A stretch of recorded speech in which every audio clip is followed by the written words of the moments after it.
Okay, so last two topics are remaining in our chapter in culture in the modern world. हाँ, तो start करते हैं। Topic है अभी हमारा प्रिंट एंड सेंसरशिप की। जैसे हमने यूरोप में देखा था कि प्रिंट कल्चर की वजह से बहुत बड़े बड़े रिवॉल्यूशन आए।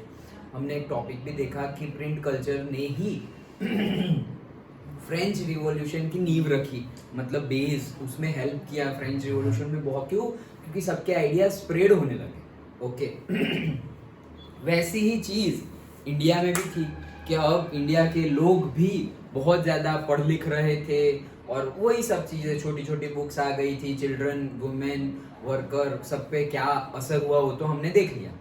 तो यहाँ पर भी अब रिवॉल्यूशन जैसा हो गया था, क्योंकि हम भी फ्री तो थे नहीं, हमें भी फ्रीडम गेन करनी थी। तो हुआ क्या कि जो भी प्रिंट हो रहा था वहाँ पे सेंसरशिप भी आ गया। सेंसरशिप मतलब क्या? वर्ड का मीनिंग क्या है?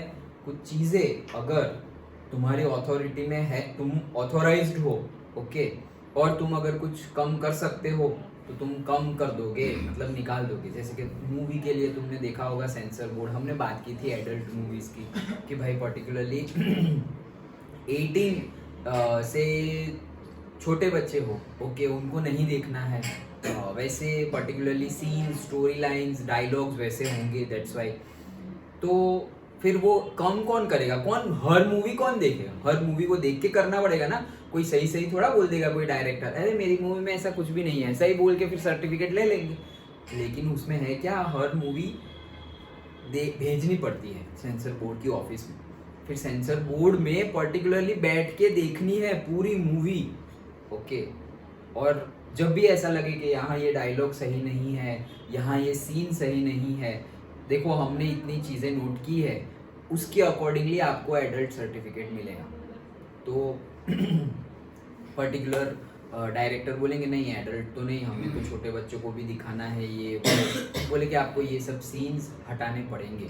अब वो सीन्स हटा दे रहे हैं तो उनको ओवरऑल फ्री, मतलब बिलो 18 भी देख सकते हैं, वो सर्टिफिकेट मिलेगा, अदरवाइज एडल्ट का सर्टिफिकेट मिलेगा। तो ये सेंसर बोर्ड मूवी के लिए है, ओके। वैसे ही सेंसर किसी भी चीज़ का हो सकता है। जैसे हमने यूरोप में भी देखा था कि जो चिल्ड्रन बुक्स थी, तो चिल्ड्रन बुक्स में जो भी ऐसी चीज़ें थी, हमने देखा ना थियरी में कि जो भी ऐसी चीज़ें थी जो चिल्ड्रन के लिए सही नहीं थी, वो उसमें से निकाल दी गई थी, ओके।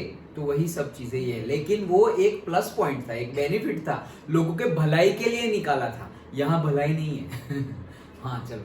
मूवीज में भी अगर मतलब अगर सेंसरशिप के लिए भेजी और एडल्ट का वो मिल गया, हाँ फिर वो यूज कर सकते हैं।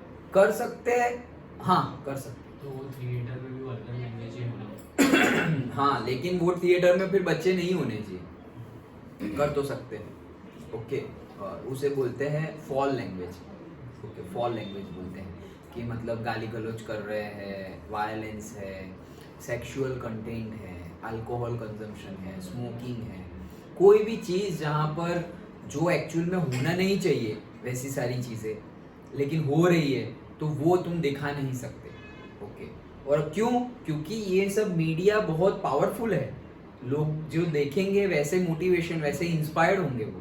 तो गलत चीज़ें देखेंगे तो गलत चीज़ें, जैसे कि भाई वो हमने देखा था हिंदू मुस्लिम की कैसी बिलीफ सिस्टम थी, तो ऐसी बिलीफ सिस्टम ऐसे हवा में से थोड़ी आ जाती है। कोई सुनेगा, कोई देखेगा, कोई कुछ भी करेगा, तब जाके बिलीफ सिस्टम आती है कि भाई अच्छा लड़कियां पढ़ लिख गई तो वो वीडियो हो जाएगी, या फिर लड़कियां पढ़ लिख गई तो वो उर्दू रोमांसिस है उनसे इंस्पायर्ड होके करप्ट हो जाएगी, लाइक दैट। तो वो बिलीफ सिस्टम आई कहाँ से?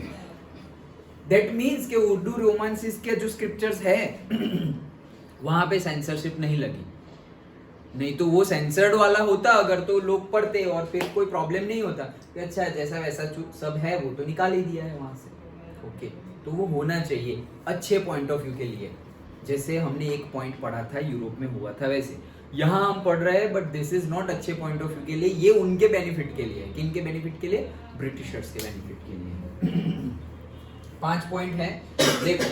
By the 1820s, the Calcutta Supreme Court passed certain regulations to control the press freedom. 1820 आते आते ओके, बाय द 1820s आते आते कलकत्ता में सुप्रीम कोर्ट ने ये बता दिया था कि particular rules and regulations follow करने हैं, मतलब passed certain regulations to control the press freedom. देखो अब हम बोलेंगे सर सुप्रीम कोर्ट ने बता दिया तो सही है, नहीं, क्यों? क्योंकि सुप्रीम कोर्ट भी उसमें जजेस कौन से हैं? वही लोग हैं। वो कोई जैसे कि अभी के टाइम पे, हमारे टाइम पे जजेस भी चूज होते हैं, जस्ट लाइक हमारी डेमोक्रेसी में कैसे हम वोट नेता को चूज करते हैं, लीडर को चूज करते हैं, वैसे ऐसा नहीं कि हाँ नहीं तो होगा क्या, जस्टिस जिसको बनना है वो एक इंडिविजुअल प्रोसेस भी है, नहीं तो क्या होगा फिर अपने जो लीडर्स है, जैसे कि बीजेपी है तो बीजेपी वैसे ही जजेस रखेगी जो उनके सेंटेंस को फेवर, मतलब उनकी पार्टी को फेवर करे, कांग्रेस वैसे ही जजेस रखेगी जो उनकी पार्टी को फेवर करे। तो ये तो फिर पार्शियलिटी हो गई, क्योंकि जो गवर्नमेंट होगी उनका ही चलेगा। बट हमारा कॉन्स्टिट्यूशन ऐसी फ्रीडम उनको नहीं देता है, इसीलिए ओके। अदरवाइज सोचो कोई भी बड़े रूल्स रेगुलेशंस हो, जैसे कि अभी जो रिसेंट लास्ट ईयर्स में आए हैं, आर्टिकल 370 हो, राम मंदिर का हो, ओके, ट्रिपल तलाक हो, तो ये सारे आर्टिकल 35A हो, ओके, तो ये सारे जो आर्टिकल्स आए हैं उस पे बैन भी आया है, निकल भी गए हैं, तो कोई गवर्नमेंट इसके डिसीजन नहीं ले सकती। पहले सुप्रीम कोर्ट में वो जजमेंट पास कराना होगा, उसके बाद गवर्नमेंट बोलेगी कि भाई यस ऐसा करना है, ओके। अदरवाइज सोचो कि राम मंदिर बनना है तो जो पार्टी को राम मंदिर बनाना है वो पार्टी वैसे ही जजेस रख देगी और बात खत्म, ओके। बट ऐसा नहीं कर सकते, जैसे कि राम मंदिर है, हिंदू कम्युनिटी के भगवान है, तो फिर ऐसा नहीं है, वो पूरी बेंच बनाई है मतलब पूरी कमिटी बनाई है, उसमें बहुत सारे जजेस हैं और उसमें मुस्लिम जजेस भी है, और ऐसा नहीं कि एक जज है, ओके, ऐसा नहीं कि एक जज है, पर्टिकुलरली जैसे कि अनबायस के भाई ये कम्युनिटी के भी होंगे, ये कम्युनिटी के भी होंगे, और फिर जाके जजमेंट आएगा। अदरवाइज तो फिर पार्शियलिटी हो जाएगी, जैसे कि वो हुआ था साइमन कमीशन में, ओके, क्योंकि एक भी इंडियन था ही नहीं, और फिर तुम बोल रहे हो कि इंडियन सिस्टम और वो सब जो भी एडमिनिस्ट्रेशन है उसको अंडरस्टैंड करो और फिर उसमें जो चेंजेस है वो लाओ, तो वो सही तो है लेकिन उसमें एक भी इंडियन नहीं है, वो गलत था, ओके। तो वैसा नहीं हो सकता, लेकिन ब्रिटिश टाइम में वैसा ही था कि जजेस कौन थे, वही थे। ऐसा नहीं है कि उसकी कोई प्रोसेस थी उस हिसाब से जजेस बन सकते हैं, जैसे अभी प्रोसेस है, ओके, वैसा नहीं था ब्रिटिश टाइम पीरियड पे। तो इसीलिए उन्होंने 1820s आते आते बहुत सारे ऐसे रूल्स रेगुलेशंस ले आए थे जिससे कि जो प्रेस कंट्रोल में आ सके, मतलब कि कंट्रोल में आ सके मतलब फ्रीडम नहीं होगी उनको जो भी पब्लिश करना हो उसके लिए, वो पहला पॉइंट था। Second, the company began encouraging publications of newspaper that would celebrate British rule, वही होगा ना, ओके। उन्होंने क्या किया कि ब्रिटिश रूल के लिए जो अच्छा करती है उनको कंपनी क्या कर रही है, प्रेज कर रही है, ओके, कि भाई अच्छा ये जो प्रेस है वो ब्रिटिशर्स जो भी अच्छा काम कर रहे हैं वो स्प्रेड कर रहे हैं, तो उनकी वाहवाही कर रहे हैं, ओके। तो वैसा करना शुरू कर दिया, एनकरेज करना शुरू कर दिया, प्रेज करना शुरू कर दिया। अब धीरे धीरे उनको पता चला कि भाई सिर्फ इंग्लिश थोड़ी है यहाँ पर, तो मेजरली लोग तो वर्नाकुलर लैंग्वेज मतलब कि लोकल लैंग्वेज में पढ़ते लिखते हैं, तो उनके खिलाफ बहुत सारे, मतलब ब्रिटिशर्स के खिलाफ बहुत सारे ऐसी बातें होती थी, रूल्स रेगुलेशंस को तोड़ने की बातें होती थी, नेशनल मूवमेंट की बातें होती थी। कौन सी लैंग्वेज में? लोकल लैंग्वेज में। तो उनको समझ में नहीं आती थी। तो हुआ क्या कि उससे उनको लॉस होने लगा कि भाई ये तो रिवॉल्यूशन, कोई कुछ भी बोले ऐसे, कोई एकदम फॉरेनर आ गया और उसको तुम गुजराती में बोलो जाने आवे नहीं तो मारी दई से तो उसको हाँ थैंक यू, ऐसे वो कोई दूसरा कुछ भी बोल देगा कि वो आपको थैंक यू बोल रहे हैं, ओके वेलकम, ऐसा बोल देंगे। वो तो उनको थोड़ी पता है कुछ भी, ओके। तो वैसे ही होने लगा, बहुत कुछ होने लगा, फिर धीरे धीरे पता चलने लगा ब्रिटिशर्स को ये तो बेवकूफ बना रहे हैं। तो उन्होंने क्या किया, फिर अगेन एक्ट लेके आए। कौन सा ईयर याद रखना, 1 मार्क में पूछा जा सकता है। In 1878, the Vernacular Press Act was passed, modelled on the Irish press law, मतलब जो आयरलैंड का प्रेस लॉ है उसके जैसा ही मॉडल, मतलब उसके जैसा ही रूल बनाया गया है। कब? 1878 में, वर्नाक्यूलर प्रेस एक्ट, ओके उसका नाम है। क्या था भाई इसमें? It provided the government with extensive right to sensor reports and editorials in the vernacular newspapers, मतलब कि ये पावर देता था किसको? जैसे कि रॉलेट एक्ट लाए थे वो लोग, हड़बड़ी में पास कर दिया था, हरिडली पास, अब लोगों को जेल में बंद कर सकते हैं विदाउट ट्रायल, 2-2 साल तक जेल में बंद करके रख सकते हैं एंड ऑल। तो ये सब पावर उनके पास आ गया, जो सही नहीं है भाई। तुम भले ही तुम्हें लग रहा है कि गलत किया तो जज के पास ले जाओ डिसीजन, लेकिन बात ही नहीं डायरेक्टली जेल में बंद करे ही रहो लाइक दैट। तो ये तो इलीगल टाइप ऑफ एक्टिविटी हो गई, इलीगल टाइप नहीं, इलीगल ही है। ओके हाँ बोलो। ट्रीटी और एक्ट के बीच में डिफरेंस? किसके बीच में? ट्रीटी और एक्ट। ट्रीटी और एक्ट के बीच में क्या डिफरेंस है? ट्रीटी मीन्स संधि, संधि मतलब कि दो पार्टी वॉर कर रही है, दो पार्टी लड़ रही है और फिर बीच में एक समाधान हो रहा है कि अच्छा चलो अब, और दो पार्टी जरूरी नहीं है, दो से ज्यादा भी हो सकती है। जैसे कि ट्रीटी ऑफ वियना था तो सब लोगों ने मिलके, प्राग ने मिलके ट्रीटी बनाई थी, प्रूशिया, रशिया, ऑस्ट्रिया, ब्रिटेन सब ने मिलके, ओके कि भाई अब हम फ्रांस को और यूरोप को ऐसे आगे बढ़ाएंगे। तो सबके बीच में एक संधि है, जस्ट लाइक कॉन्ट्रैक्ट, ओके कि हम इसके अकॉर्डिंगली आगे बढ़ेंगे। एंड एक्ट लॉ है कि जो कोई रूल कर रहा हो, कि फ्रांस में सपोज नेपोलियन रूल कर रहा है तो वो एक रूल लेके आएगा, नेपोलियन कोड, वो नेपोलियन कोड को ही हम क्या बोलेंगे? एक्ट। उसके रूल्स एंड रेगुलेशंस को कोड बोलोगे, एक्ट बोलोगे, वो अलग है और ट्रीटी अलग है। समझ में आ गया? हाँ, तो क्या था कि इससे भी उनके पास बहुत ज्यादा पावर आ जाते हैं। क्या पावर आते हैं? कि उनको जो भी ऐसा लगता है कि ये रिपोर्ट गलत है, ये न्यूज गलत है, तो उनको क्या कर देंगे? बैन कर देंगे। वो पर्टिकुलर प्रेस को बैन कर देंगे, न्यूज़पेपर को बैन कर देंगे, कुछ कितना भी कुछ भी तुमने छापा हुआ हो वो सब कुछ निकाल सकते हैं। वो अथॉरिटी उनके पास आ गई थी। वही बोल रहे हैं, it provided the government with extensive right. तो कौन सा राइट, कौन सा पावर? टू सेंसर रिपोर्ट्स, मतलब जो भी रिपोर्ट्स है उसको सेंसर कर सके, मतलब निकाल सके। एंड एडिटोरियल्स, मतलब जो भी एडिटोरियल्स है, मतलब कि जो वीकली बेस या वीक में थ्राइस बेस मैगजीन आ रहे हो या एडिटोरियल आ रहे हो, मतलब जस्ट लाइक आर्टिकल्स, जैसे हम बोलते हैं ना, जैसे गुजराती न्यूज़पेपर आता है तो उसमें हम बोलते हैं पूर्ति, ओके पूर्ति ऐसा बोलते हैं, मतलब मेन न्यूज़पेपर अलग है और उसके अंदर एक अलग से होती है, ओके आर्टिकल्स होते हैं उसमें। क्यों? सब अलग अलग होता है कि भाई सपोज ट्यूसडे के दिन कुकिंग वाला आता है, वेडनेसडे के दिन भगवान का आता है, फिर एक दिन स्पोर्ट्स का आएगा, एक दिन टेक्नोलॉजी का आएगा, सैटरडे को बच्चों का आता था, ओके जब मैं लाते थे, मतलब मेरे घर आता था तब की बात है, अभी भी वैसा ही चल रहा है। हाँ, तो वो अलग अलग पर्टिकुलर, तो उसे हम क्या बोलेंगे? एडिटोरियल्स, ओके तो वैसे एडिटोरियल्स है और रिपोर्ट्स है, उसमें जो भी सेंसर करना है वो सब कुछ सेंसर करने के राइट्स उनके पास आ गए थे इस एक्ट के अकॉर्डिंगली। डन, 3 पॉइंट हुए।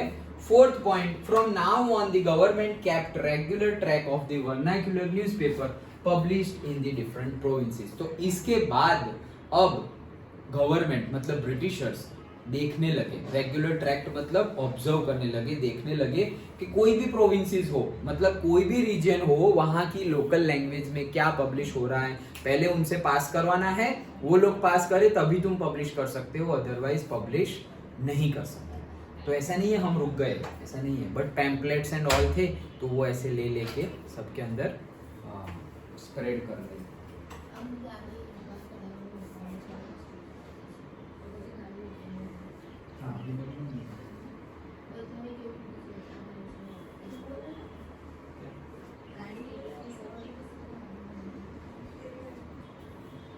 इसके लिए इसके लिए क्या गाड़ी गाड़ी से आते हैं ना भूल गया। एक्टिवा से अबे तो बोल रहा है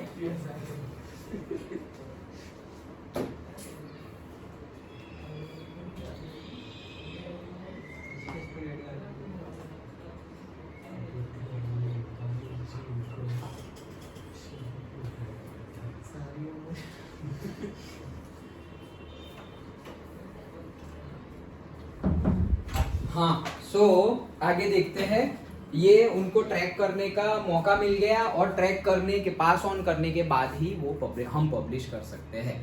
and last point, when a report was judged as a seditious, the newspaper was warned, and if the warning was ignored, the press was liable to be seized and the printing machinery confiscated. मतलब कि ये तो अब वो लोग देख रेख रखने लगे, ऑब्जर्व करने लगे, और अगर ऐसा कुछ भी पाया गया, ओके, ऐसे कुछ भी पाया गया जो सस्पिशियस बोलते हैं हम, सस्पिशियस हमारा इजी वर्ड है, उसी का सेम वर्ड है सेडिटियस, मीनिंग वही है, ओके. तो ऐसा कोई सेडिटियस मतलब सस्पिशियस मतलब उनके सामने कुछ हम कर रहे हैं, वैसा कुछ पाया गया तो सबसे पहले उनको वार्न किया जाएगा को भाई तुम्हें लग रहा है हम बेवकूफ है, हमारे पास ट्रांसलेटर्स है, ऐसे.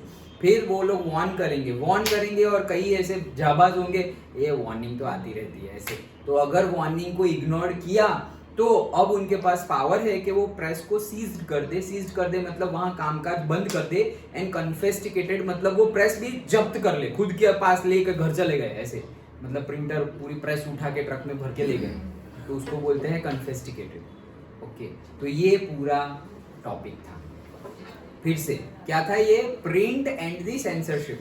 तो सबसे पहले हम क्या देख रहे हैं कि 1820s तक सुप्रीम कोर्ट ने ये ट्रैक रिकॉर्ड और से जो भी हमारी रूल्स एंड रेगुलेशंस है, मतलब कि जो प्रेस है उसको कंट्रोल करने के लिए एक्ट पास कर दिए थे. ओके, रूल्स रेगुलेशंस बना दिए थे.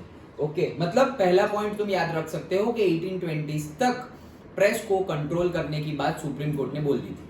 ओके, पहला पॉइंट. दूसरा पॉइंट, कंपनी ने क्या किया, उनकी जो फेवरेबल एनकरेज करती है, मतलब कंपनी के रूल को एनकरेज कर रही है, प्रेज कर रही है, वो पब्लिकेशंस हाउस को एनकरेजमेंट मिलने लगा, प्रेजेस मिलने लगा. ये दूसरा पॉइंट.